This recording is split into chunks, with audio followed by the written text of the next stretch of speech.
l'actuel passage à vide des pays émergents est-il le signe d'un modèle de croissance à bout de souffle?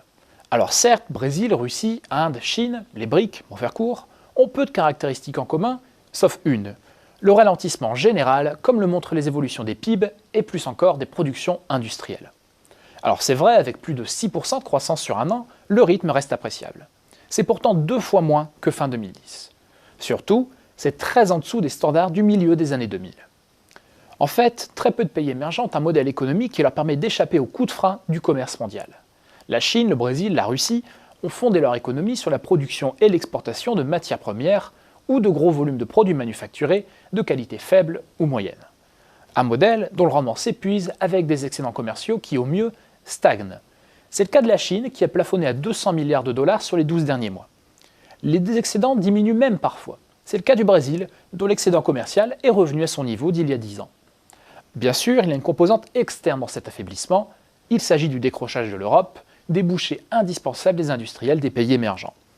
Et en toute logique, ce sont les PECO qui payent le plus lourd tribut, compte tenu de leur plus grande interdépendance avec la zone euro. C'est pourquoi leurs perspectives de croissance ne dépasseront pas 3% en 2013 et en 2014, c'est plus d'1 point de moins que notre scénario pour l'Amérique latine, et plus de 2 fois moins que celui pour l'Asie émergente. Cela ne veut pas dire que la Chine ou le Brésil, par exemple, n'ont pas atteint les limites de leur modèle de croissance.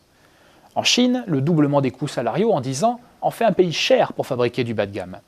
Et la hausse des salaires ne vient pas soutenir la consommation, mais vient abonder une épargne nationale déjà multipliée par 2 en 5 ans.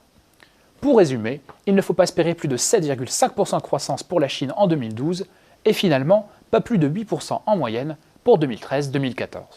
C'est loin des 10,2% en moyenne de la décennie 2000.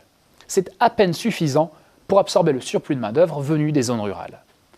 Quant au Brésil, il souffre lui aussi d'un déficit croissant de compétitivité. La progression des salaires et du taux de change a ainsi propulsé son coût salarial unitaire à un niveau désormais supérieur à celui des États-Unis.